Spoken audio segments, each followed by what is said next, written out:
Movie की starting में हमें कोर्ट का सीन दिखाया जाता है। यहाँ पर हम एक बोडिल नाम की जज को देखते हैं। वो केस पर सुनवाई कर रही थी। यहाँ हमें पता चलता है कि उसकी लाइफस्टाइल में बहुत प्रेशर है। हम देखते हैं कि अपना काम खत्म करने के बाद वो वहाँ से जाने लगती है। अपने कलीग को बताती है कि इस वीकेंड पर वो घूमने के लिए जा रही है। पहले तो अपने बेटे को लेने के लिए जाती है। उसके बाद उसके हस्बैंड जहाँ पर काम करते थे वहाँ पर आए। हम उसके हस्बैंड को देखते हैं जिनका नाम था मिलान। दोनों फिर बात करते करते ड्राइव करते हैं तो मिलकर उनके फ्रेंड्स के पास गए। वो भी एक कपल था और उनका नाम था इजाबेल और लक। हमें पता चलता है कि इजाबेल और बोडिल ये दोनों मिलकर वीकेंड पर अकेले घूमने के लिए जा रहे थे। इजाबेल उसके हस्बैंड पर चीट करती थी। वीकेंड के नाम पर उसके मन में कुछ और ही चल रहा था। वो बोडिल को कहती है कि मैं तुम्हारे साथ नहीं रहूंगी, मेरे हस्बैंड का कॉल आ सकता है, इसी वजह से मेरा फोन तुम्हारे पास रखना, तुम अपना एंजॉय करो और मैं मेरा एंजॉय करूंगी। अगर फोन आता है तो बोडिल इजाबेल के हस्बैंड को बता सकती है कि वो उसी के साथ है, तो कोई भी प्रॉब्लम नहीं होगी। इसके बाद हम देखते हैं कि दोनों फिर अलग अलग हो जाते हैं। बोडिल अपनी आंट के घर पर चली जाती है और उसकी सिस्टर यारा भी थी। हमें पता चलता है कि उन दोनों सिस्टर्स में उतनी ज्यादा जमती नहीं थी। यारा कहती है कि मेरा कुछ सामान यहाँ पर था, वो लेकर मैं यहाँ से जा रही हूँ। वो फिर वहाँ से चली गई। इजाबेल एक होटल के कमरे में रहती है। वहाँ पर वो बहुत एंजॉय करती है। बोडिल की कॉन्फ्रेंस थी और वो वहाँ पर गए। वहाँ पर वो अपने और इजाबेल दोनों के मोबाइल से फोटो खींचकर मिलान और लक को भेज देती है ताकि उनको लगे कि वो साथ साथ है। यहाँ पर प्रेजेंटेशन शुरू होता है। वहाँ पर हमारा और एक मेन कैरेक्टर जिसका नाम था सैमुअल ये प्रेजेंटेशन दे रहा था। बोडिल उसकी प्रेजेंटेशन से काफी इंप्रेस थी। जब वो प्रेजेंटेशन दे रहा था तो बीच बीच में बोडिल का फोन बजता है। इससे सैमुअल की नजर उस पर पड़ती है। प्रेजेंटेशन के बाद हम देखते हैं कि सैमुअल और बोडिल एक दूसरे से बात करने लग गए थे। दोनों के बीच में एक अच्छी बॉन्डिंग हो जाती है। इसके बाद वो दोनों बोट राइडिंग के लिए जाते हैं। बोडिल फिर उसे अपने घर पर लेकर के एक दूसरे के साथ वो इंटीमेट होते हैं और बहुत सारा टाइम अच्छे से स्पेंड करते हैं। दूसरी तरफ हम देखते हैं कि इजाबेल भी एक बार में जाती है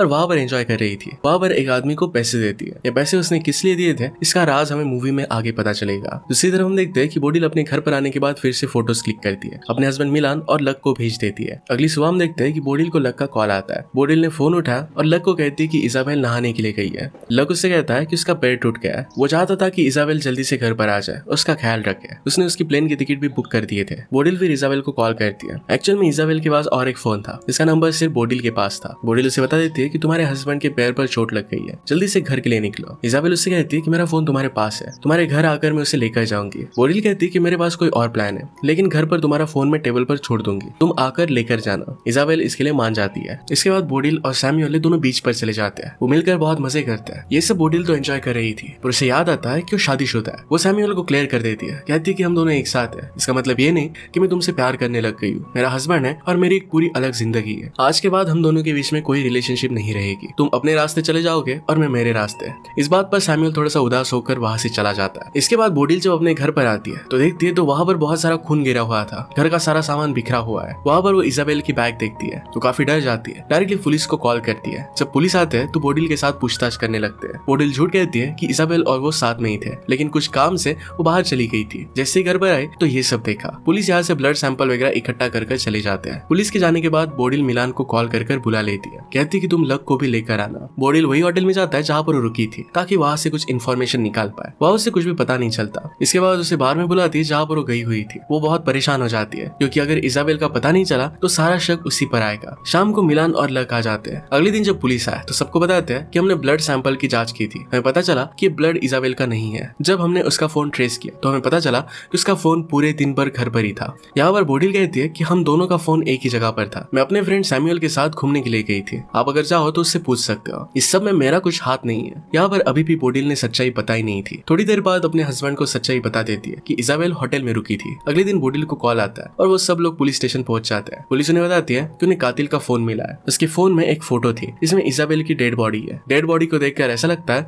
कि किसी ने उसके गले पर एक वायर लगाकर उसे मार दिया हो। कातिल ने किसी को डार्क वेब पर मैसेज किया था और कहा था कि मेरा काम हो गया। यहाँ पर पुलिस को शक है कि किसी आदमी ने इजाबेल को मारने की साजिश की है। उसका यूजर नाम था ज़ैटकिन। ये सारे मैसेजेस डार्क वेब पर हुए थे और इसी वजह से पुलिस उसे ट्रैक नहीं कर पाती। नेक्स्ट सीन में हम लक को देखते हैं जो काफी दुखी हो गया था। अगले दिन पुलिस बोडिल को कहती है कि हमने सैमुअल से बात की थी और उसने आपको पहचानने से मना कर दिया है। इससे पुलिस का बोडिल के खिलाफ शक और भी गहरा होने लगता है। सब सुनकर बोडिल बहुत ही ज्यादा परेशान हो जाती है और अंदर से टूट जाती है। नेक्स्ट हम देखते हैं कि बोडिल के घर पर एक कुरियर आता है। इसके अंदर एक बुक थी। ये बुक लक ने लिखी हुई थी। यहाँ पर बोडिल बहुत परेशान थी और इस बुक को नहीं पढ़ती। ये किताब छोड़कर वो चली जाती है। जब रात में सब लोग मिलकर डिनर कर रहे थे तो यहाँ पर लक भी था। अपनी पुरानी बातों को याद कर रहा था। इजाबेल ने उसे जो मैसेज किए थे ये वो दिखा रहा था। वो बहुत ही ज्यादा दुखी था। यहाँ बोडिल उसे सारी सच्चाई बता देती है कि इजाबेल उसके साथ नहीं थी, वो अलग अलग होटल में रह रहे थे।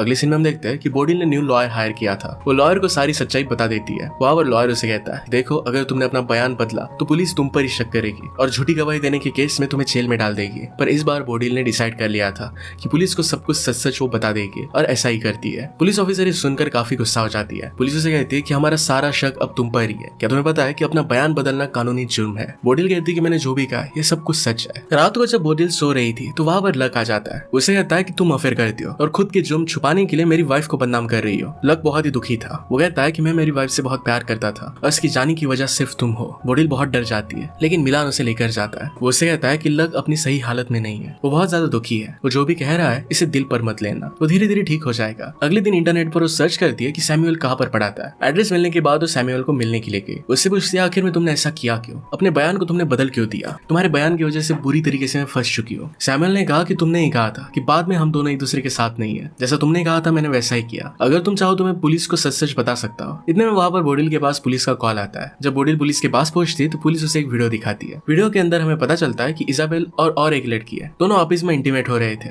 इजाबेल लेस्बियन थी और लक के साथ खुश नहीं थी। जब बोडिल दूसरी लड़की की शक्ल देखती है तो बहुत ही सरप्राइज हो जाती है। ये वही लड़की थी जिसे इजाबेल ने एज अ सिस्टर इंट्रोड्यूस किया था। तो उसकी सिस्टर नहीं थी तो उसके साथ उसका अफेयर चल रहा था। उसका नाम यारा था। पुलिस को लगता है कि यारा ने उसका मर्डर किया होगा, इसलिए उसका पासवर्ड अपने पास रख लेते हैं ताकि वो देश से बाहर ना जा सके। नेक्स्ट सीन में हम देखते हैं कि बोडिल लक से मिलने के लिए जाती है। उसकी दिमागी हालत अब सही नहीं लग रही थी। उसे समझाने की वो कोशिश करती है पर लक बहुत दुखी था। वो कहता है कि मैं इजाबेल से बहुत प्यार करता था, फिर भी उसने मेरे साथ ऐसा किया क्यों? वो बहुत दुखी हो जाता है। बोडिल भी इस बात से दुखी होती है। जब वो और मिलान किचन में जाते हैं तो अपने में ही खो जाते हैं जैसे कुछ हुआ नहीं था। अगले दिन हम देखते हैं कि यारा बोडिल से मिलने के लिए आती है। कहती है कि मुझे इस देश से बाहर जाना है, लेकिन उसके पास पासपोर्ट नहीं था। बोडिल को एक डिवाइस देती है, किसी को बेहोश करने के लिए इसका यूज कर सकती है। बोडिल ने पूछा कि मुझे इस डिवाइस की जरूरत क्या है? यारा उसे कहती है कि जिस घर में मर्डर हुआ था ये घर तुम्हारा है, शायद इजाबेल को नहीं तो तुम्हें मारने के लिए कोई आया होगा, तुम्हें अपने खुद का ख्याल रखना चाहिए। बोडिल को ये बात सच लगती है। उसे लगने लगता है कि उसके जान के पीछे कोई है। वो डिवाइस अपने साथ रख लेती है। इसके बाद उसे हमेशा लगने लगता है कि उसके जान के पीछे कोई है।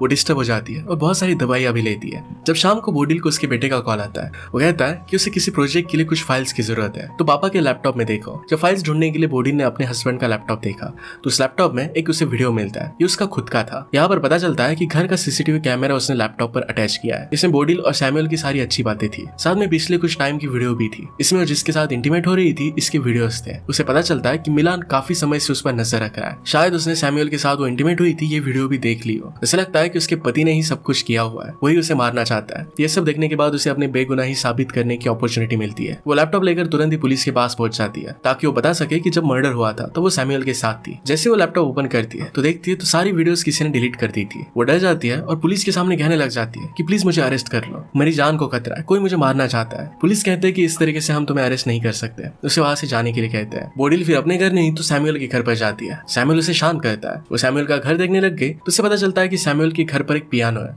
पियानो का एक वायर टूटा हुआ था। इजाबेल की डेथ भी वायर की मदद से की गई थी। इजाबेल बहुत ज्यादा डर जाती है। उसे लगता है कि सैमुअल ने शायद बोडिल को मारा होगा। वो डर कर तुरंत वहां से चली जाती है। वहां उसे सैमुअल के घर के बाहर मिलान मिल जाता है। मिलान उसे कहता है कि तुम किसी के साथ भी रिलेशनशिप रखो, मुझे इससे अब कुछ भी फर्क नहीं पड़ता। इसके बाद वो घर पर आता है। बोडिल बहुत ही स्ट्रेस में थी। अभी भी उसे लगता है कि उसका हस्बैंड ही मर्डरर है। मिलान उसका स्ट्रेस दूर करने के लिए उसे नींद की गोली देता है, लेकिन बोडिल इसको नहीं लेती। चालाकी से अपने मुंह में रखती है और मिलान के जाने के बाद इसे निकाल लेती है। अभी तक उसे किसी पर भी भरोसा नहीं था। उसे लग रहा था कि उसका हस्बैंड गोली देकर उसे मार डालना चाहता है। जैसे वो बाहर आती है तो देखती है कि लक ने बहुत सारी नींद की गोलियां ली थी। उसे लगता है कि उसके पति ने ही लक को मारने की कोशिश की है। बोडिल फिर यारा ने उसे जो डिवाइस दिया था इसकी मदद से अपने हस्बैंड को बेहोश कर देती है। पुलिस को फिर फोन करने के लिए जाती है। उसे लगता है उसके हस्बैंड ने सब कुछ किया है। मिलान उसे समझाने की कोशिश करता है कि उसने ये सब नहीं किया, पर उसकी बात नहीं सुनती। उसे वहां पर एक बुक मिलती है जो लक ने लिखी थी। लक अपनी किताब ज़ैड के नाम से लिखता था। बोडिल को याद आता है कि जिस यूजर ने डार्क वेब पर किसी को मारने का कॉन्ट्रैक्ट दिया था उसका यूजर नेम ज़ैड की नहीं था। इसका मतलब है लक ने ही सब कुछ किया है।